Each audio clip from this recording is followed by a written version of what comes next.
nose silk, and done. The nose looks terrific, Dr. Steinman. Doctor? You know, looking at it now, I didn't realize how much her face sags. Scalpel? Excuse me? Scalpel. Doctor, she's not booked for a facelift. Let's just come in here and... Doctor, stop cutting. Doctor, stop cutting. Get me the chief of surgery. Get me the chief of surgery now! Hello ladies and gentlemen, welcome back to a brand new Bioshock lore video. This one, if you couldn't tell by the intro, is on Dr. J.S. Steinman. So, Rapture's surgeon, you know, a little bit insane. Sees Aphrodite apparently. Yeah, sounds like he's had one hell of a trip on acid, don't you think? Anyways, all jokes aside, I do hope you guys enjoy this, so without further ado, would you kindly sit back, relax, and enjoy the video. On the surface, Dr. Steinman was born into a Jewish American family and was very much a well-respected medical professional at the Benjamin Church Medical College. Steinman, obviously, had a successful career as an orthopedic surgeon, but earned his highest accolades in the field of plastic surgery. Go figure. He was sorely missed by his friends and colleagues after disappearing to go to Rapture due to him accepting Andrew Ryan's invitation.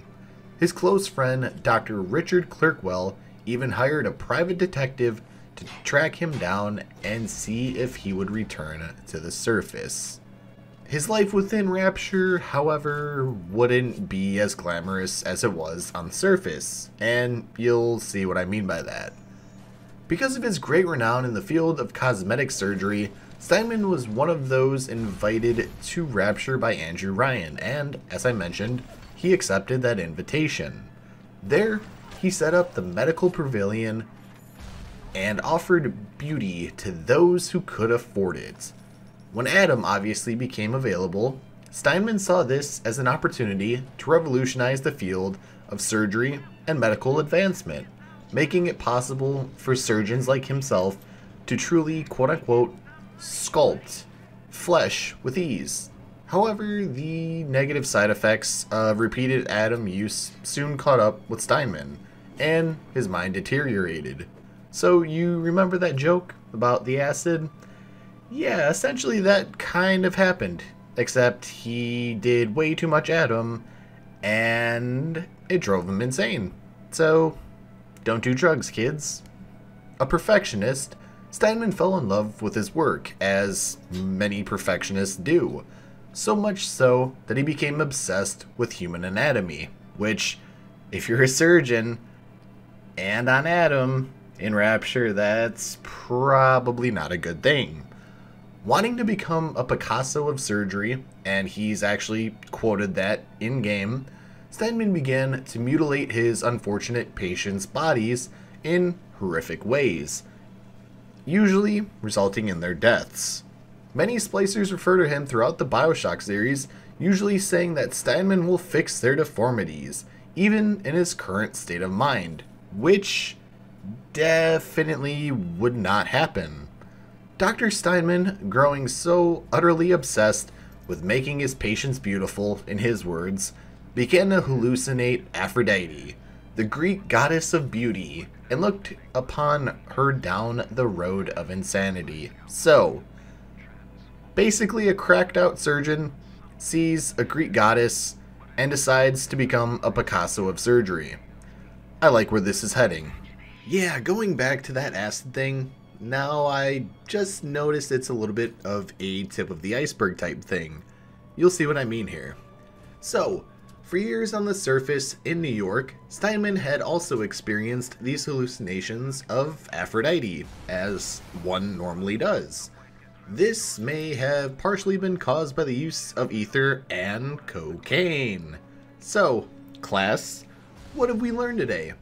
As the great Rick James said, cocaine's a hell of a drug. Freed from the restrictions of society on the surface, Steinman felt that he could finally follow the divine inspiration of his goddess, as you do. On at least one occasion, Steinman purchased the bodies of rogue splicers so that he could practice his quote-unquote art. Yeah, art. On living subjects.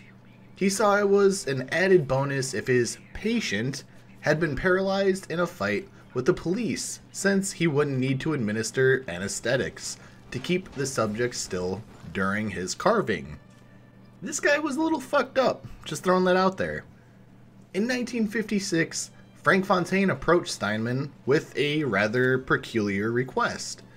Fontaine asked Steinman to perform surgery on himself and his friend Reggie, making the underling look like Fontaine and Fontaine look like a completely different person. As you all know, Frank Fontaine became Atlas, and also he made sure that Steinman never revealed this operation to anyone. So that is one hell of a roller coaster right there. We have a drug addict surgeon, we have someone who thinks he's speaking to Aphrodite, and we find out that he actually made Fontaine into Atlas. Who would have thought? Cocaine's a hell of a drug. Dr. Steinman's final descent into madness occurred after the 1958 New Year's Eve bombings. Dr. Steinman would end up working on Diane McClintock's face to try to reconstruct her face after she was injured during the Kashmir restaurant bombing. Ryan, however, suspected that Steinman had been working with McClintock in more ways than one, implying that she and him were involved romantically until Steinman lost interest in her. In 1959, Steinman further continued his descent into madness. First, he murdered his nurse, Miss Chavez, when she threatened to turn him into Rapture Police. You can hear the audio diary on the body that he's cutting up when you first meet him. After he was out of willing patients, he began working on splicers that Sander Cohen had captured in Fort Frolic. So, yeah, Steinman was a total nutjob. But, here's a fun fact. Here's 3 notable patients that Steinman worked on. Augustus Sinclair, Diane McClintock, as mentioned, and Frank Fontaine, as mentioned. So, I guess that's pretty cool. That's not a redeeming factor though, just throwing that out there. So guys, I'm not going to talk about what happens to Dr. Steinman during Bioshock itself.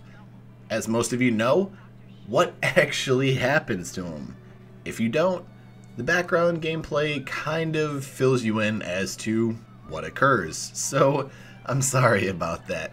But anyways, I do hope you guys enjoyed the video. Very quickly, I just wanted to say thank you for all the continuous support. It really does mean a lot to me, and it's actually giving me a lot of motivation to start consistently uploading again.